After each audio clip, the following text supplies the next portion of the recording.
Halo, apa kabar teman-teman semuanya? Kita ketemu lagi di video kali ini. Saya udah lupa lah ya, ini video ke berapa kesekian.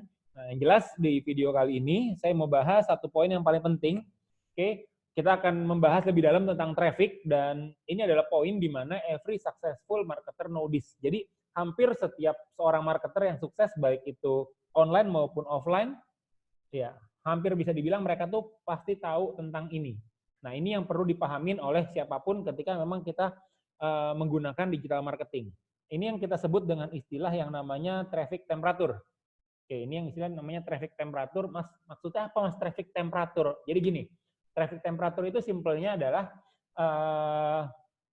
kan kalau kita menggunakan strategi digital atau kita menggunakan strategi digital marketing, orang-orang yang kita sasar atau kita akan menggunakan strategi digital marketing untuk menjangkau orang-orang yang bahkan nggak kita kenal sebelumnya untuk memperkenalkan produk ataupun mungkin peluang yang kita miliki. Simpelnya kurang lebih kayak gitu. Nah, di traffic temperature ini, dibagi jadi tiga. Dibagi jadi tiga, ini simpelnya adalah cold, warm, atau hot. Simpelnya kurang lebih kayak gitu. Cold itu dingin, ya warm itu anget, istilahnya hot itu panas, sudah kayak minuman lah ya. Tapi gambarannya kurang lebih gini. Anda mesti tahu kira-kira Anda menggunakan platform. Jadi kita gini, kita menggunakan platform digital untuk menjangkau market kita. Nah, ketika kita menggunakan platform digital, menggunakan market kita, kira-kira orang yang ada di platform tersebut itu posisinya ada di mana nih? Apakah dia cold atau warm atau hot? Contoh nih, misalkan contoh simpelnya. Ketika saya menggunakan kayak tadi tuh platformnya itu adalah Google. Jadi saya pakai Google untuk mencari target market. Contohnya kayak tadi target marketnya itu adalah ya simpelnya penurun berat badan lah ya. Simpelnya kurang lebih kayak begitu. Nah, atau misalkan ada orang, misalkan saya masuk ke satu brand, contohnya brandnya itu adalah Al-Azhar Memorial Garden. Nah, kalau orang yang kira-kira nyari harga Al-Azhar Memorial Garden, nah itu kira-kira dia posisinya ada di mana tuh? Nah, intinya kalau misalkan dia ada di semakin dia ke kanan atau dia semakin hot itu semakin dekat ke beli. Nah, kalau misalkan kira-kira orang tuh yang nyari harga Al-Azhar Memorial Garden. Nah, kira-kira itu masih cold atau warm atau hot. Nah, biasanya tuh saya identify itu yaitu udah lebih masuk ke warm karena dia udah tahu atau misalkan udah ngeh tentang Al-Azhar Memorial Garden. Nah, atau misalkan yang dia ketiknya itu adalah agen Al-Azhar Memorial Garden. Nah, atau misalkan sales Al-Azhar Memorial Garden atau beli Al-Azhar Memorial Garden. Nah, itu tuh udah lebih hot, itu udah lebih dalam ceritanya. Nah, ini yang perlu kita pahamin ketika kita memang campaign atau ketika kita menggunakan strategi digital marketing. Tapi kalau misalkan kita menggunakan strategi digital marketing apalagi untuk produk-produk yang butuh edukasi. Kayak misalkan tadi contohnya adalah Al-Azhar Memorial Garden itu produk yang butuh edukasi, kita langsung pakainya direct traffic-nya itu ke sosial media yang which is itu adalah marketnya itu lebih cold. Lebih cold itu adalah ya kita kucuk-kucuk nawarin misalkan diskon 20% Al-Azhar Memorial Garden. Kebayang nggak? Which is basically di Al-Azhar Memorial Garden itu bisnisnya itu adalah yang ditawarkan atau yang dijual itu adalah sebuah kafling. Tepatnya kafling masa depan. Kalau misalkan kita campaign di cold market kayak begitu, kira-kira responnya bagaimana? Nah, itu kurang lebih kayak gitu. Nah, ini kurang lebih ilustrasinya juga sama kayak begini. Kita juga mesti tahu nih kalau misalkan contoh misalkan saya cowok ya contohnya. Kalau misalkan ketika saya ingin ngedeketin perempuan atau saya ingin ngedeketin cewek, kan nggak mungkin kalau misalkan saya baru ketemu nih misalkan di suatu tempat, di pesta kah, di kondangan dan lain-lain, atau baru ketemu di jalan atau baru ketemu di mall, saya baru ketemu nih ngelihat, terus saya ketemu dia. Terus saya cengeng-cengengnya saya datang ke dia, Mbak, kita nikah yuk. Anda kebayang kira-kira saat itu respon si cewek itu kayak gimana? Atau respon wanita itu kayak gimana? Apa saya langsung ditabok mungkin? Atau mungkin dia langsung kabur teriak, tolong gitu kan? Saya juga nggak kebayang. Tapi intinya adalah yang saya temui itu adalah cold market yang dia juga nggak tahu siapa saya. Ngapain dia perlu kenalan sama saya. Apa untungnya buat dia kenalan sama saya? Kurang lebih kayak gitu. Nah, sama ini kita juga perlu tahu temperatur si audiens kita atau prospek kita atau market kita. Nah, jadi contohnya kalau misalkan kayak tadi, ya mau nggak mau kan misalkan kalau saya kenalan itu ya saya kenalan dulu. Kira-kira saya cari cara apa yang membuat dia bisa kenalan sama saya, atau cari cara apa yang membuat dia mau kenalan sama saya. Simpelnya itu saya menarik perhatian dia. Ketika misalkan udah engage, udah ngobrol dan lain-lain, udah temperaturnya hangat ya, itu nanti saya bisa masuk ke tahap atau next step selanjutnya. Kurang lebih gambarannya kayak gitu. Atau misalkan contohnya yang kita tawarkan adalah produk yang lain yang misalkan orang itu nggak ngeh sama produk tersebut. Ya, artinya itu kan buat si marketnya itu dia tuh masih apa ya masih marketnya itu masih mentah banget. Simpelnya gitu. Cold market itu marketnya masih mentah banget, dia belum teredukasi, belum ngerti, belum apa, kita nawarin ke orang yang nggak tahu ini kita tuh nawarin apa, yang ngertinya cuma kita doang, kira-kira gimana sih responnya. Nah, itulah kenapa nanti kita perlu namanya online sales funnel. Itu nanti saya bahas beberapa contohnya. Oke. Nah, ini penting buat Anda pahami dan buat Anda ketahui supaya Anda tahu ketika nanti Anda nge-generate traffic, dia itu posisinya ada di mana. Salah satu yang bisa kita lakukan atau tugas kita adalah membawa si market kita atau prospek kita dari yang tadinya kita jangkau melalui media online, tadinya dia nggak kenal, terus dia jadi lebih kenal sama kita, terus dia jadi apa namanya, jadi percaya, jadi trust, sampai akhirnya dia mau ngambil keputusan untuk ngambil produk kita, untuk ngambil layanan kita, untuk kerja sama kita mungkin dan lain-lain. Nah, ini kita perlu tahu nih step by step-nya dia itu ada di mana. Jadi jangan semuanya diperlakukan dengan treatment yang sama. Simpelnya kurang lebih kayak gitu. Nah, itulah how the funnel works. Simpelnya kayak gitu. Nah, nanti saya bahas lebih lanjut tentang yang traffic temperature ini. Nah, terus ada 3 poin nih. Ada 3 tipe traffic yang perlu teman-teman tahu kalau kita menggunakan strategi digital. Nah, ketika nanti kita menggunakan digital marketing fundamental ini untuk grow bisnis kita, nah ada 3 traffic yang perlu kita tahu nih. Yang perlu kita tahu, di sini akan saya bahas 2 dulu di awal ini, nanti yang ketiga akan saya bahas di akhir. Oke. Yang kedua adalah kita bisa menggunakan namanya traffic yang you earn. Traffic you earn itu adalah traffic yang kita usahakan. Oke, traffic yang kita usahakan. Yang kedua adalah traffic yang kita beli. Jadi sebenarnya kalau kita ngomongin traffic itu simple banyak. Kita tinggal keluarin duit, tinggal bayar, kita udah dapat traffic. Nah, tinggal nanti ngolahnya ya kita mesti tahu tuh. Oh, ini kalau misalkan trafficnya udah lebih hangat, ini kita treatmentnya gimana atau sales prosesnya gimana. Tapi kalau misalkan ke cold traffic, kita sales prosesnya kayak gimana. Nah, itu sebagai ya strategis, kayak kita sebagai business owner, sebagai marketer, kita perlu tahu itu. Nanti nge-treatmentnya gimana? Nggak yang kucuk-kucuk tuh langsung dijualin. Kayak tadi misalkan saya baru ketemu kenalan, kucuk-kucuk langsung saya jual diri saya, yuk nikah yuk. Kelar urusan. Nah, ini traffic you earn atau you buy. Nah, ini yang bisa Anda lihat. Jadi traffic you buy, kita bisa beli traffic dari mana aja sih? Nah, simpelnya gini, kita bisa pakai yang namanya email ads atau iklan via email. Nah, kita bisa menggunakan yang namanya solo ads. Jadi misalkan kalau misalkan ada orang yang maintain email marketing dan dia ternyata punya target market untuk bisnis kita. Nah, kita bisa minta sama dia untuk ngepromosiin kita di emailnya dia. Jadi dia blast, dia ceritain kurang lebih gambarannya kayak gitu. Itu namanya solo ads. Jadi kita bayar dia untuk ngepromosi dan ngedistribusinya via email yang dia grow. Terus ada yang namanya ads banner atau email banner. Jadi kalau di email itu kalau Anda lihat begitu Anda buka Gmail Anda, ini saya nggak buka Gmail di sini. Oke, nanti ada di situ. Atau kita minta orang untuk ngepromot link kita ke menggunakan email atau database email yang dia punya. Atau dia mention email kita dan lain-lain, itu banyak caranya. Intinya kita bisa menggunakan email. Jadi saya punya ribuan email atau saya punya belasan ribu email. Oke, kalau misalkan ternyata produk Anda relevan dengan saya, oke, saya bisa dengan market yang produk Anda relevan dengan market saya, atau misalkan Anda punya produk yang marketnya itu beririsan dengan market saya, ya kita bisa bahasanya kita bisa ngepromot ke situ. Itu contohnya lah ya, itu contoh.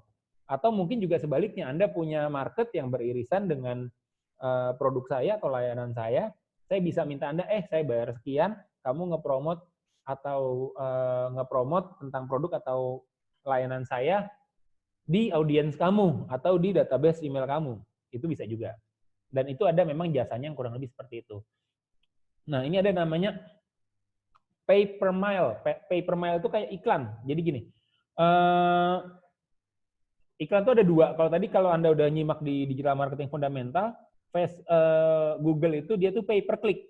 Yang search ads ya, yang search ads itu pay per click. Jadi kita baru bayar kalau kita itu ngeklik. Nah, pay per mile itu ada orang ngeklik nggak ngeklik, yang jelas tuh kalau iklan tayang kita bayar. Jadi misalkan contohnya ada yang kita tuh diminta $10 setiap iklan kita tuh tayang ke 1.000 orang. Saya lupa itu apa ya, TikTok atau apa saya lupa. Nah, sama Facebook juga sama. Jadi yang penting kalau iklan kita tayang, kita dicas tuh. Entah iklan itu ada yang ngeklik atau enggak. Nah, itu namanya pay per mile. Jadi kita akan bayar setiap iklan kita tayang. Entah itu di Facebook, misalkan contohnya ya ini yang pay per mile. Facebook Ads, terus IG Ads, Google itu Google Display dia bayarnya pay per mile, YouTube Ads, LinkedIn, TikTok, dan lain-lain. Atau kita bisa menggunakan yang namanya content placement. Nah, content placement itu jadi gambarannya gini, kalau misalkan saya punya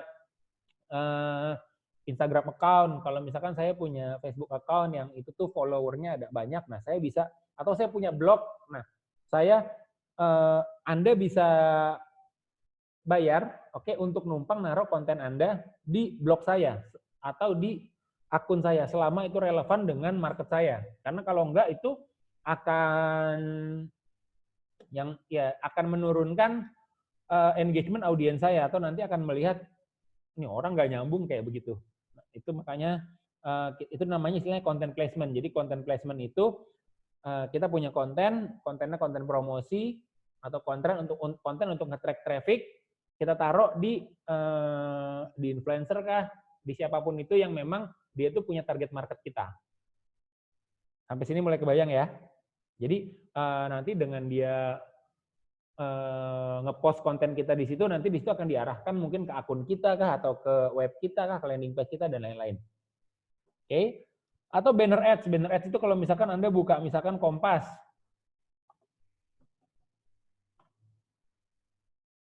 Kompas.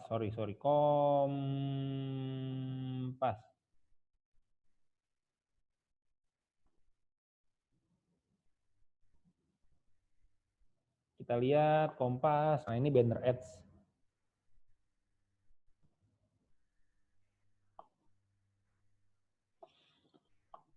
Kita lihat di sini. Nah, ini nih, ini ada iklan nih. Nah, ini banner ads nih namanya yang di sini nih. Jadi kalau misalkan ternyata audiens kita atau target market kita dia tuh suka baca Kompas, suka baca Detik, dan lain-lain, kita bisa nih pakai platform mereka untuk ngiklanin atau ya untuk nge-grab target market kita. Kurang lebih gambarannya seperti itu. Sampai sini kebayang ya. Ini contohnya banner.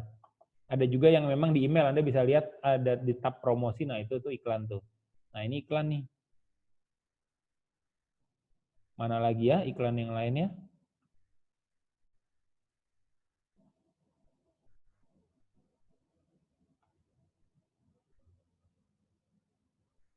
Nah, terus ada juga yang iklan-iklan tuh di artikel yang kayak begini nih. Itu iklan, itu namanya content placement juga. Nah, ini iklan nih. Tuh, ini banner ads. Ini Google Display yang dia pakai nih. Jadi Google Display juga bentuknya banner. Kita lihat. Oke, native ads. Nah, ini native ads yang tadi. Sorry. Native ads itu yang gini. Jadi kalau ini diklik, dia tuh semacam kayak berita. Oke, ini kayak begini native ads nih. Jadi dia tuh semacam kayak artikel, tapi ternyata isinya itu adalah iklan. Oke, saya nggak tahu ini native ads atau bukan. Karena kenapa dibilang native ads? Karena memang kadang-kadang nggak ketara tuh antara emang itu artikel atau atau itu iklan. Nah, banyak juga. Nah, itu contohnya Anda itu bisa dapetin native ads itu. Oh, ini iklan nih. Ini iklan ternyata. Ini contohnya native ads nih.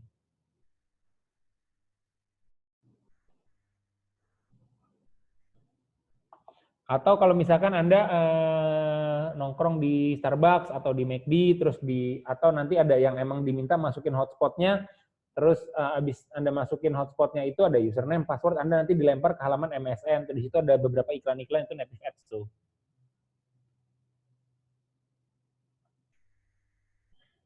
Oke, kita lihat lagi. Next. Affiliate dan partner ini kalau misalkan teman-teman ngejalanin teman-teman bisa ngerekrut partner, ngerekrut agent. Nah, itu salah satu traffic source buat kita. Karena kenapa dibilang traffic source? Karena ada orang-orang yang kita nggak kenal, tapi ternyata sih, jadi misalkan gini, Anda punya teman, dan ternyata teman Anda itu target market saya, tapi Andanya bukan. Nah, kita bisa kerjasama di situ. Jadi Anda bisa mempromosikan produk ataupun peluang yang saya miliki ke orang lain itu. Cuma lewat Anda. Kan simpelnya gitu. Jadi ya itu salah satu traffic source juga. Jadi kita bisa membangun partnership, membangun program keagenan, membangun program kemitraan, membangun program affiliate. Gambarannya ya intinya seperti itulah ya. Terus yang kedua, kita bisa menggunakan traffic you earn. Nah, traffic you earn ini istilahnya simpelnya itu gampangnya tuh traffic gratisan atau organik. Jadi kita nggak bayar buat iklan, tapi kita bayarnya pakai waktu. Oke? Nah, kita bikin misalkan postingan di sosial media yang banyak, kurang lebih kayak gitu, entah di Facebook, Instagram, Pinterest, LinkedIn, dan lain-lain. Kita mengusahakan supaya orang itu ngelihat traffic kita. Intinya tuh bukan cuma sekedar ngepost doang, tapi kita mengusahakan supaya postingan itu dilihat sama orang lain. Kurang lebih gambarannya seperti itu. Jadi kita bikin konten, kita melakukan konten marketing istilahnya. Entah bentuknya gambar, video, tulisan, dan lain-lain. Atau misalkan menggunakan search traffic. Search traffic itu kalau misalkan ada orang yang nyari misalkan krim pemutih misalkan. Nah, oke, nah ini kan ada artikel-artikel 10 rekomendasi krim pemutih misalkan kayak gitu kan. Nah, ini review Bukalapak. Nah, ini Bukalapak ini dia kan nggak diiklanin ini.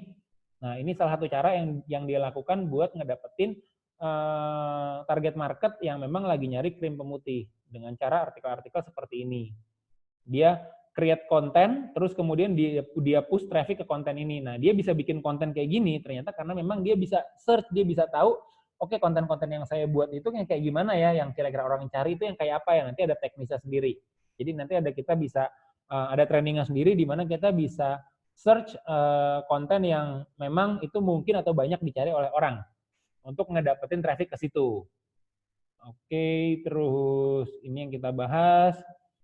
Ini guest blog traffic, jadi kita sebagai guest atau sebagai tamu yang kita nulis itu di blog orang lain. Atau misalkan guest poster, jadi kita ya tadi ini kayak misalkan content placement, jadi kita kerjasama sama teman kita yang punya akun di mana, nah kita jadi sebagai penulisnya di situ, atau kita sebagai penyumbang konten di situ, kontributor lah istilahnya ya. Atau kita bisa grow channel YouTube dengan bahasan atau interest tertentu, nah itu kita bisa grow juga, kita bisa dapetin traffic dari situ, atau kita bisa melakukan guest interview. Guest interview itu jadi kita bisa wawancara orang yang memang kompeten di suatu bidang, dan dia ngebahas itu, atau memang dia udah terkenal di satu bidang, jadi kita nge-grab market-marketnya dia, dan dia ngebantu kita ngebangun otoritasnya. Karena misalkan dia seorang dokter nih, dan memang udah cukup dikenal, kita interview dia. Dia seorang ulama mungkin, kita interview dia, kurang lebih kayak gitu. Nah, ini beberapa cara yang bisa kita lakukan untuk mengusahakan supaya ngedapetin traffic, terus kemudian nanti kita bawa ke tempat kita. Jadi kayak contoh misalkan saya interview siapa, terus nanti saya bawa ke landing page saya atau ke web saya di akhir interviewnya itu. Oke, ini beberapa contoh yang perlu Anda tahu. Oke, nanti setelah ini kita akan bahas lebih dalam lagi tentang online sales funnel. Oke, pastikan Anda nyimak video selanjutnya. Sampai ketemu di video berikutnya. See you dan thank you. Bye-bye.